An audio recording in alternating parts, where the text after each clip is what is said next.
first of all, thank you so much for having me here, for having us here. And thank you for accepting my invitation. You're welcome. Thank you so much. Actually, I'm quite excited to do this with you too. I'm not sure I pronounced your name right. Idan. Yeah, you're doing great. Idan. Tell me a little bit about yourself before you arrived to Thailand. Yeah. I moved to Thailand about 4 years ago. I think 2018. Yeah. I was working in marketing for crypto projects. So back in China, I was a marketing director for a blockchain technology company. And then I was searching for job offers, like mostly in Asia area, because I wanted to have some overseas like working experiences. So I was mainly looking into like Thailand, Singapore, and Tokyo. Eventually, I got the job offer from Thailand, which happens to be the country actually I loved a lot. Back then I traveled to Thailand many times already. So the offer itself was also quite decent amount of money, and most importantly, I feel myself can have like a quite nice quality of life actually living in Thailand instead of like Singapore and Tokyo. Yeah. So that's why I moved to Bangkok, and then I worked for that company for about 1.5 years until like COVID started. Yeah, early 2019. And then things started to like change rapidly. You know, all the events got canceled. Because for me, my background was marketing, and I was mainly doing a lot of like, event organization, PR, and also business developing. So I have to go to a lot of like conferences, physical conferences. So when COVID started, I suddenly just stopped everything, like stopped traveling around the world, because I used to travel like crazy. You know, every other week I have to leave Thailand to some other country. And then I just moved to islands. I lived on different islands for about a year. Yeah, Samui, Koh Phangan, Koh Chan, Koh Tao. And then we traveled with a bunch of friends. All of us, we traveled to Chiang Mai. And then suddenly my friend and I, we just had this idea about owning a house here. I mean, it's been a couple years since we started to live here, and we've been traveling like for decade year. Like since when I started to work, I always has been traveling a lot. So we both had a feeling like we kind of want to settle down. So, and also compared to Bangkok, the house in Chiang Mai was so cheap. Like we looked around the house market here, and with like less money, we can actually own a villa here. And then we just like bought a house together with my bestie. Then I started to explore more around Chiang Mai. And then we kind of bumped into this place, Chen Dao. We started to hang out with a lot of locals here, and found this community is quite interesting one. And for me, I just keep like having animals coming to me, like starting back then. Yeah, I met you a year ago, and that's when I thought, okay, I need to meet this person again and listen to her full story, because this sounds interesting. I met you, you just got lucky. Yeah, I'm gonna make you tell that story again. Yeah. So all the friends around me, they were like, they haven't seen me for a while. They will ask like, hey, how many animals you have right now? Because the numbers keep growing, you know, for the past year. It started from 0 to 8 right now. And so it's more and more, I started to feel like I have to have a project like this. Otherwise, there's no way I can accommodate all the pets I have right now. And this is one of the reasons, like I started this farm thing. But another reason is also this COVID situation. And also myself, more and more, I feel like I want to live like when I was a kid back then in China. Because I was pretty much raised up in the countryside in China. Oh, and where in China? It's a small town in Zhejiang province, not far from Shanghai, actually. It changed a lot since like I started to grow up. It's not really a countryside anymore. We started to have like Starbucks and McDonald's over there. Yeah.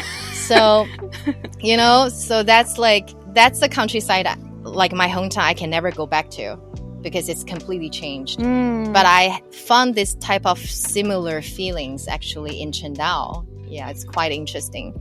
So that's how I feel like, hey, actually, I will be able to live like a kid again. Yeah, here in another country. That's wonderful. So have you done any farming growing up? Well, not much. Like when I was a kid, mostly I was just like helping the adults, you know, most of the time. Just like the kid of my neighbor that we were helping, you know, like when they were, you know, planting the rice, we were also trying to help getting into the mud, having fun. But mostly we were just like playing, instead of helping. And when did the travel lifestyle start? Started when I first got my first job. Like actually I haven't even graduated yet. I was working as an intern for this first company I had, and that was quite a nice opportunity I got from that company. It wasn't that much of a big company, but the boss of the company kind of valued me a lot and give me a lot of opportunities to like do a lot of business trip by myself. So I worked for that company actually for almost 6 years, from like intern to basically like managing director kind of role. Yeah. So that's like 2013. Yeah, 2013. Wow. Did you enjoy the traveling side? Was it something that you wanted? Yeah, I think it was something that I wanted when I was at that age. Yeah, because that when I was like 20-ish, right? You are still really into exploring the world. You don't want to settle down anywhere, not in one city, not in the same country. So I think I'm quite lucky. Like each kind different stage of my life, I found myself in a quite suitable position. Like when I was younger, very energetic, exploring, I got the chance to actually explore the world, not on my own cost. And then now I kind of feel like, you know, I can take a break. And then I bump into this project. Like I starting to actually spend more time in the same country and same piece of land. I'm still exploring, but it's like different perspective. Day by day, I'm staying on the same piece of land, but I'm being able to actually exploring more details. You know, the like we said, like the different color of the sky, and every day you it's still the same sky, the same land, but you see different colors, you see different minor things of the same space. Yeah. So you brought that curiosity about the world to your own little world here. Yeah. Where you experiencing the micro environment around you. Yeah. What are the things that you noticed around other than the sky changing all the time? There's so many small things, like for example, all the different insects, you know, even like the pest that I never knew, like that kind of, you know, you always think this pink little eggs before, and before I never knew this is actually one of the major pests you need to kill for the young rice. You know, before I was like, you know, it's pink, it's cute, why do you have to kill it? Yeah. And now you know, and all these things like mowing the grass, it's super difficult actually to keep a good lawn, you know. Yeah. Before you see people have a grass field, you don't really appreciate that much. But now I feel like, fuck, it's so much work to actually do that. Yeah. Yeah. Every small thing. Yeah. Yeah, the small things. So you had to learn this here, all of it, or did you take time to learn theory first and study things about farming, and then you dipped your feet in it? For me, I'm mostly the type of person like learns things by actually doing it. Yeah, and I found this is quite a good way for myself, not like for everyone, because there's so many things. Like there's no way I actually can find the knowledge or theory online or from other people. For example, when I first started to live in this bamboo house, I started to have this type of like beetles. They've been eating my bamboo house from inside out. Wow. And they're creating a lot of powders everywhere. At the beginning, I was just like curious, where all this dust and powder coming from? And then later I did my research online and then realized, oh, it's a beetle called like powder post beetles. Wow. They love eating bamboo and wood. If you let them alone, like maybe in a year or two, your house will collapse. Oh my God. You wouldn't notice, you know? Like you would feel odd, like why my house just collapsed from nowhere.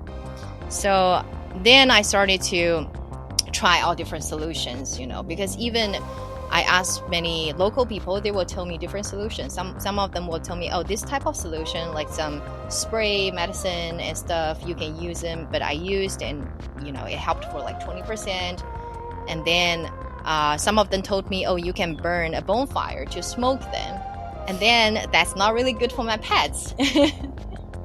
So you gotta try. Yeah. So what did you end up doing? I found another type of like solution that they sell actually quite commonly around, but still that doesn't really 100% solve the problem. But I kind of make it into my habit right now. Every day I waking up and I see some powder, I just like carry this bottle everywhere. I'm like spray. So they're just getting less and less and less. Yeah. Good luck with that. Yeah. That sounds like a lot. Yeah, a lot of work. Yeah, it's a lot of work. In terms of partnerships, I find it's really difficult to get into business with family members, friends, or a partner. It's just complicated to maintain and balance that personal relationship and business. The two are super complex and different. Otherwise, it would be great. Yeah. How did you balance that with your bestie, and how long have you been besties for? Actually, not that long. But first of all, like we only like own the house over there in Chiang Mai. So for us, it's not really a business thing. It's just more like we're both kind in this status that we having this lack of security. You know, we want some place to call home. And then we invested in this house together. But it's not really an investment. We're both thinking of having this place to stay instead of like consider it as an investment. Because first of all, in Chiang Mai, buying a house is not a good investment. You know, with that money, you can do a lot of other business. Yeah, because the house value is not really going up that much. And secondly, if we consider as a business or investment, that gonna bring us, you know, arguments and for sure. Unless we have like clear contract about if we ever gonna make some value out of it, what is the percentage? But again, you're always gonna have arguments if it's a business. Yeah. So I am quite careful about things like this with friends and family all the time. Even when I'm buying land here with that friend, we bought together. But technically, we don't have any like kind of benefit conflicts or anything. We both, because when we bought it, it's like a whole piece of land on the same channel. But then later we split the channel and we registered the land under our own company.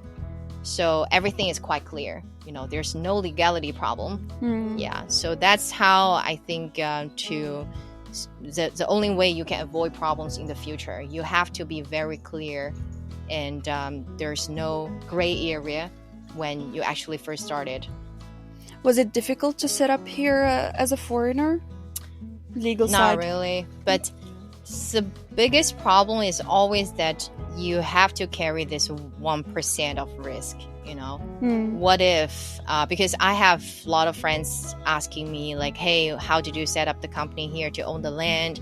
Can you help me doing that? I always need to warn them, unless you accept there's always going to be this 1 or 2% of risk, that what if this company or this Thai shareholders decide to fuck you up? You know, they can always do that. And you need to prepare for the worst situation, right? And this is something that I always like warn them about, no matter like what kind of methods you eventually choose. For example, some of them they register through a law firm. Some of them they choose Thai people that they personally trust, and then they will nominate them as their shareholders. So all these different ways, there are always going to be risks exist. Yeah. As with all businesses, right? Yeah. But in Thailand, it will be, for example, compared to a place like Singapore, Yeah. probably it will be more secured in Singapore doing all these things. Right? Yeah, okay. And for the farming, how long did you spend for the farming so far? Was it designed by from the get-go? You knew exactly what you were gonna plant? Not really. For this project and the things that I farm, I'm quite spontaneous and kind follow the rhythm of the nature kind of feeling. Like at the beginning, I didn't really like. Of course, time to time, I would think like, oh, it will be nice to grow some flowers here, or grow some crops, some vegetables, things here. I would do some planning like that. But then, for this rice part, I always been want to do that, but I had some difficulties before to actually figure out, the water flow and where to dig the trench and to lead the water. And I had to do a lot of preparation before I actually planted. For example, even digging the pond at the end to lead all the water from this upper land to the lowest spot of my land, so it doesn't really flood my living area, right? So all these things I have to do, and eventually I've done everything and I'm ready. And then I was looking around for people to help me grow the rice together, plant the rice together, and there was no one. And then I was kind of frustrated at the beginning, because back then, first of all, everyone was busy. All the farmers were busy. And secondly, my land is not really that big of piece land for them. They found it's kind of a little bit awkward to grow because it's not complete. For other land, it's complete a farmland. They can like grow it with machine completely. One lot. Yeah, just done. But here, I have a house, I have this, I have that. It's kind of complicated for them. Yeah. But then eventually I was able to like have my neighbors to help me. And that was actually 1 month after, other land started to grow. Yeah. But you cannot really get in rush here. It's if it's gonna come, it's gonna come. But no matter how like rushing you are, sometimes you're only making the things slower. Wow. When did you learn this lesson? By working with all these locals here, at the very beginning. And also, I think throughout the 3-4 years I've been living here, when I first got Bangkok, I was still this type of Chinese hardcore working, like corporation employee kind of mentality. Yes. And I had a Thai team with like about 10 members. They were all Thai. And I had difficulties working with them for sure, because it's completely different working culture and habits. In China, like if you leaving like before 9 o'clock at night, it's not really extra, Wow. It's completely normal. Wow. You're not working extra. But I remember my first day I was working in that company in Bangkok. I got off work like 6 or something. I came out, no one was there anymore. Yeah. Because everyone's left. It's 6 are sharp, they just leave. You know? And that was like the first day ever I was leaving my job on time. So along the whole years, I changed a lot from like a really, really hardcore Chinese employee to kind of sabai, jia yin yin kind of feel. But you still get the jobs done. But even like, the workers, I had workers here, like they would have all this, they don't no shows. But they have their reasons. For example, there was longan collecting season 2 weeks ago, right? They had to leave to collect longan for like 1 month and they couldn't show up to work. I mean, you cannot really be rushed on that. They have their own job, right? Yeah. So, and there is a huge difference in cultures as well, on the way of approaching life and work. And I felt like since I've been in Thailand, I felt like it's it's just different approach to productivity and what is productivity and how it fits in life. Yeah. And the two don't necessarily merge, life and work. Yeah. It's so interesting. And it's completely different. I remember this just from your Instagram. You spent the night camping in your land before you built the house. What was that experience like? That was right after, because before, when I bought this piece of land, it was completely rice field, right? Yeah. And I was waiting for the harvesting for about half year. And then finally, everything's being harvested. I just kind of want to try to live on this land for one night first to feel, how it feels to live on a land that you bought personally. Also feel the wind, the lighting and everything. I think it's important to know all these details before you're gonna build anything on top of it. So I was camping here, like in the middle of the rice field with myself and with Lucky. Yeah. And then everyone passing by, all the villagers passing by, they will be like, is that a girl like camping there? And they all saying hi to me and then give me the thumb up. They were like, and they're asking me, are you alone? I'm like, yeah. And they're so surprised, like I'm actually camping there alone. Yeah. Are you consider yourself a camper? I do love camping, but I'm for me, like if I have more time, I will for sure do more camping. Yeah. But for now, it's just not really like convenient for me to camp elsewhere anymore with all the animals and everything. Yeah. But if I'm alone, solo traveler, I would love to camp to so many places. Now you have a full-time job with all the animals and the farm and the housekeeping and everything. What a day in a life of Idan looks like? Well, a typical day. It's quite like chaotic, honestly, starting from the early morning. So I usually go to bed like about 11 something and then wake up like 6, 7. And then the first thing is always deal with the pets, give them food, change their water, and wash my hedgehog's wheel because he will be shitting a whole night and it will be super stinky. Cleaning, just like the first hour of the first morning is just dealing with the food and shit of all the animals. And then I started to finally do something for myself, make myself a coffee, some simple breakfast. Nowadays I don't really have time to kind of cook for myself anymore. When I first moved in, I wasn't really working for so many projects back then. Right now, I kind of like working freelance again for some crypto projects and here and there. So I'm getting quite busy and I have to sacrifice on this cooking part. So make some like cereal stuff, And then these days I usually would work in the pet house that I just recently built. Because first of all, in the daytime, I'll be running the AC for them anyway. So it's like, it's just easy to work there and also keep them company. And around noon, sometimes I would go to the local market to buy some food. It's super cheap. It's like 5 minutes drive from here. And your budget will be like 50 baht to 100 baht. You can have a really good meal. And afternoon, if it's not too hot, sometimes I would do some farm work. Depends on the weather. If it's like super sunny, like today, you cannot really go out to do any farm work, literally.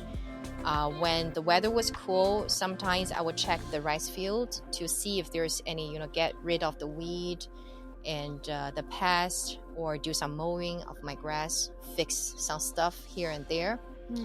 And by the evening time, if I need to cook, usually I love cooking Chinese, so at least I need like 1 hour ahead of time to prepare a lot of ingredients. That's a problem of cooking Chinese, it's not really that simple. A lot of things you need to marinate them, so you need to prepare ahead of time. So slow cooking. Yeah. Tell me a little bit about the history of Chandao.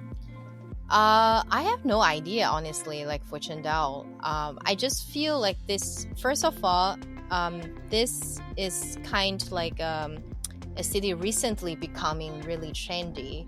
Um, from my theory, I have some theories about this. First of all, I think COVID kind of makes people start to looking into this type of lifestyle, the nature and everything.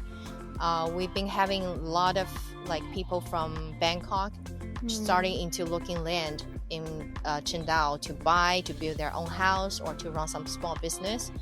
So the land price actually doubled, like compared to like the point that I bought my land, which has been a year. It's actually has doubled already. So that's quite surprising.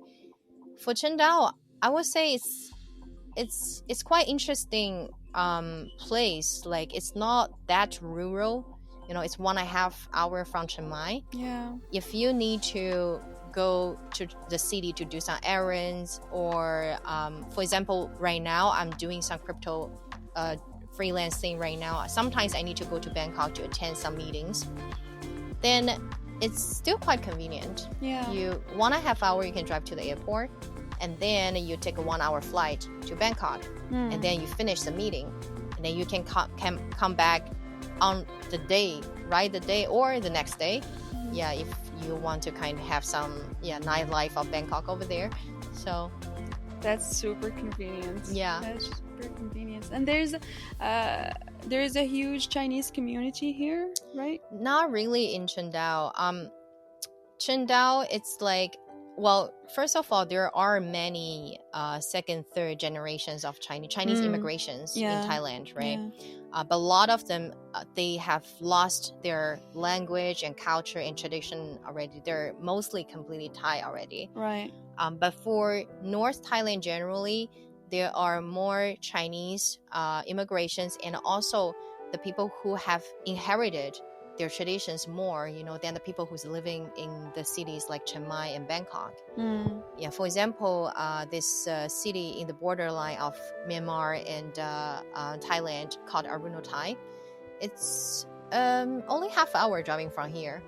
It's like a complete Chinatown, like from all the signs, all written in Chinese. They have Chinese school, and I can communicate with them completely in Chinese.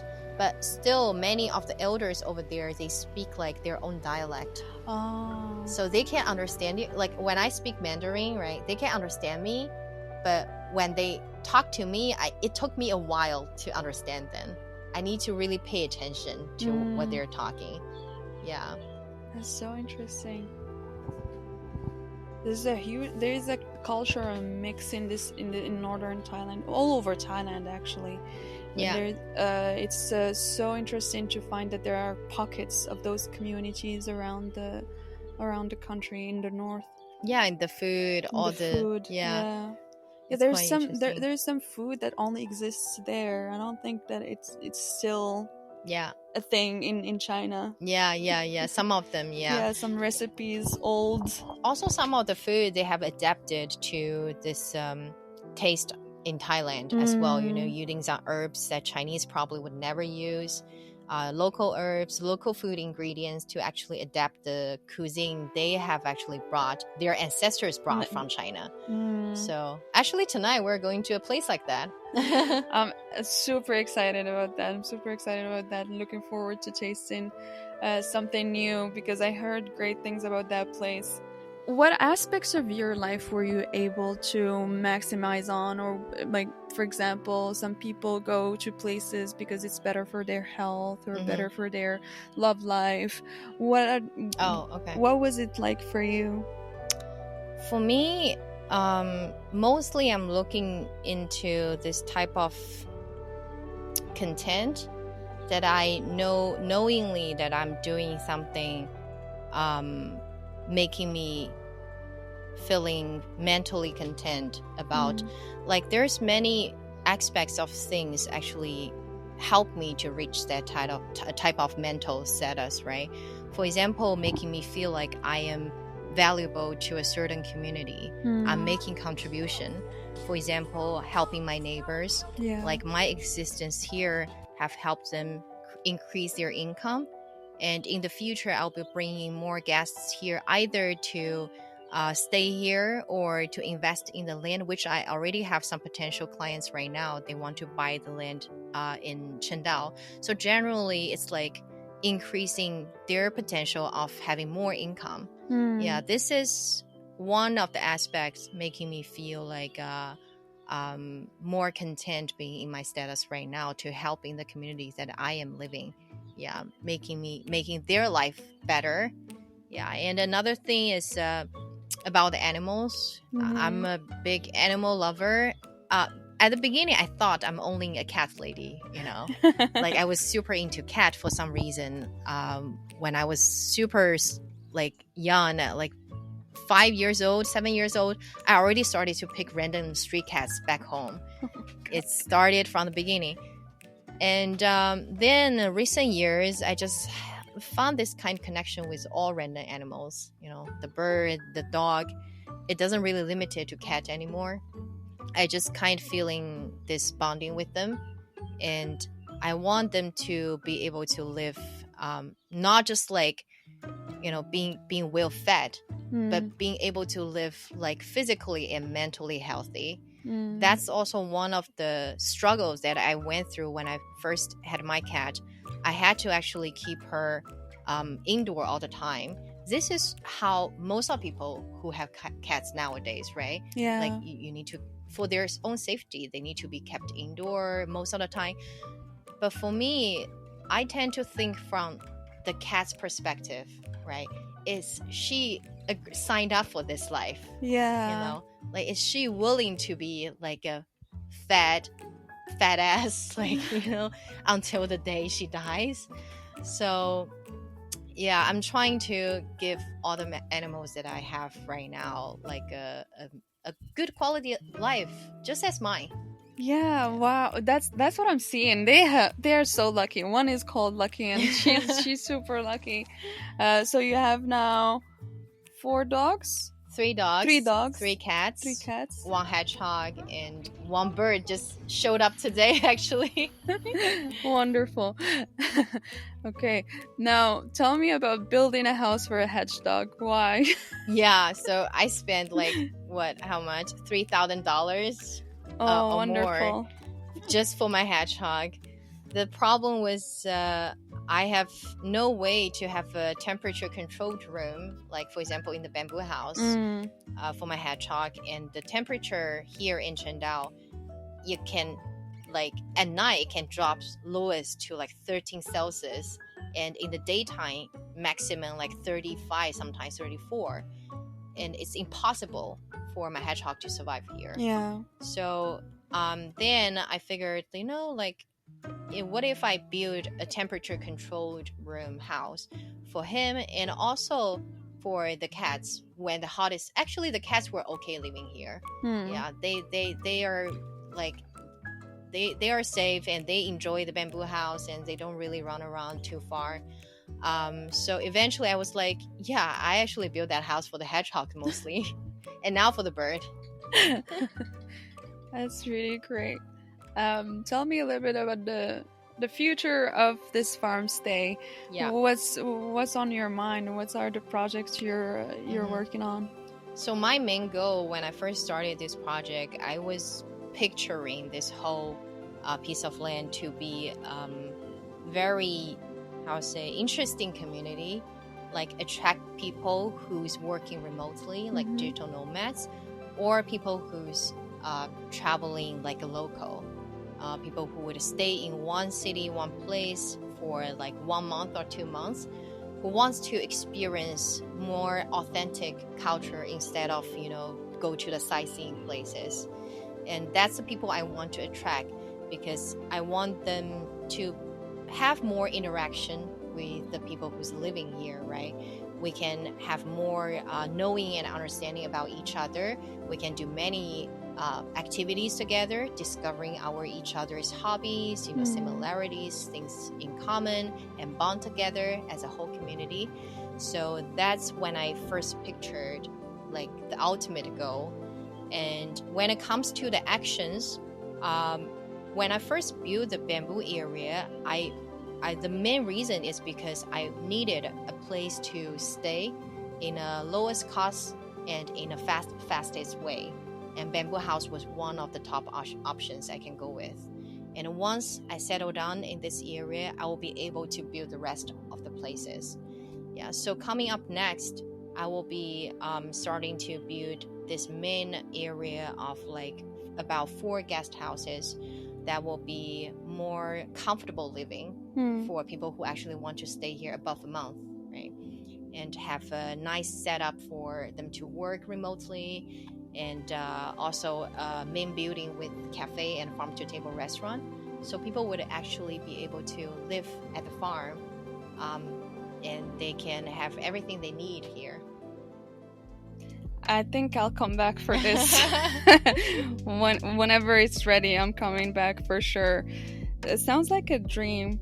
And I think a lot of people would benefit from the quiet. When we just arrived this morning, and there's this instant relaxation that I felt when I arrived here in Chandao, and even more here in your place, in your house, and then in the little bamboo house too.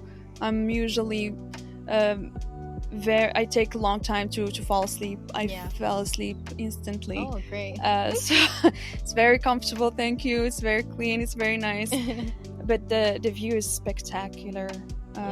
It's just I don't think I can ever grow tired of this. And like you said, it keeps changing, so it keeps giving. Yeah, that's wonderful. I think people who would come here are in for a treat, and this is exactly what one would need when you're working on something challenging, or a business, or working to just give the mind somewhere to wander.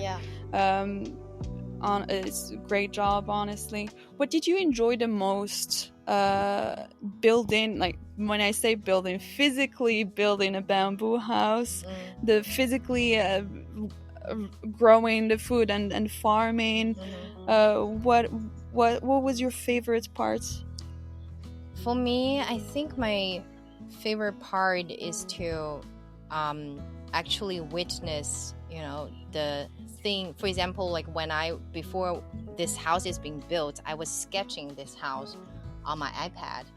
And for my old job before, a lot of things designed online and they stay online, right? For a lot of projects that nowadays people are on some virtual or online stuff, it's hard to actually see this physical existence of your work or achievement. And for me, the most satisfying part is I sketched a house on my iPad, and half month later, voila, you have the house.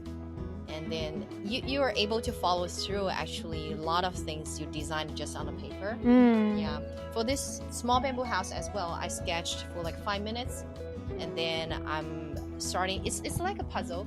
It's like a puzzle. I have the sketch, I'm looking for the team, and I need to find this supplier to customize this window and door for me. And then I need to find this and that and put all this puzzle together, and then you will have this house. It's a whole kind of process of combining this puzzle and eventually making your sketch on iPad come true. A final tangible product. And this you said this hexagon, people are not used to build this form. It's very unique, actually. It's lovely. I loved it. They never actually built, my team, they worked for me, they never built a house like this before. So that's also why when the house first being built, I had a lot of problems, this and that, because the team itself weren't able to actually warn me about things, because they never built it before. They basically just built it according to my design. But for me, it's also my first bamboo house. There are many things I couldn't be able to think of ahead, right? And then but I mean, the first thing, it's always gonna be full of mistakes, and that's kind of the way you learn. You're also an artist. Well, I majored in graphic design Okay. back in my college, and I personally enjoy drawing a lot too, as well. Nowadays, I don't really have that much time anymore, but I do enjoy like drawing and designing. Yeah, I saw a drawing of all your pets. Did you finish all their portraits? Not yet. I'm still working on it. Yeah, I drew the logo of my farm, and I want to draw every of my pets. Yeah. I want to paint them on my car. Oh, they're all the so things. beautiful. Yeah, I love those. And have some stickers for your guests. Yeah, yeah. So many things I can do. A lot of time when I'm here alone, you just don't have the desire to kind of social. Wow. You just want to sit here and be quiet and have this peaceful moment. And any conversation is not really comparable to this. Wow, it's not worth the engaging, and Yeah. I can see that. I can see that. It's very calming. It's very calming to just exist. And we are more and more at least for me personally, it's very difficult to just be and exist. Yeah. More and more it's constant stimulation coming from everywhere. Yeah. Did you have trouble relaxing now when you're outside of your little cocoon now? I do. Like I was actually I only started to live here full time like about half month ago. Before that, I was traveling between Chiang Mai and here. And whenever I go back to Chiang Mai, to that modern house, right? I just also found myself not able to resist all these stimulations, all this comfort. And without knowing, I'm just lying on the couch, order takeaway, and watching Netflix. And then later I will feel bad about it. I'll be like, what am I doing? You know, like I didn't consciously pick of doing this right now. It's just falling into the old habits in that house, you know. That's how I feel like how important the environment is around you. It making you doing things you didn't consciously pick or want to do. But it's just like this setup make you feel like, oh, maybe I should watch some Netflix right now. Yeah, it's all on default. Yeah. It's all on default. There's no intention. I feel like here there's more intention. Also, there's a lot of things that keeping you engaged. You have a full-time upkeep job. Yeah, here there's no way there's no moment you feel like, oh, now Netflix and chill. No. Always new things popping up, right? Like, oh fuck, storm. Like I gotta deal with the water leaking. Oh my god, my cat's escaping.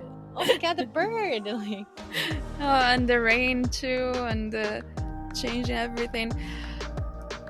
This has been lovely. Thank you so much. you. Where can people find you? Well, I'm running my YouTube channel right now. Yeah. It's called Edan's Farm Life in Thailand. That's one of the main channel. I'm updating the process of the whole farm project. And I also have my Instagram, as well. Yeah. Edan's, I think it's Edan's Farm Life Chendao or something. I don't really remember the ID anymore. But yeah, people can see the Instagram ID from my YouTube channel. So, yeah. I'll share it too. Thank you so much, Edan. Thank you. Thank you. It's It been was lovely. And I'm looking forward to enjoying this view. Yeah, sunset and time. the walking around sunset time.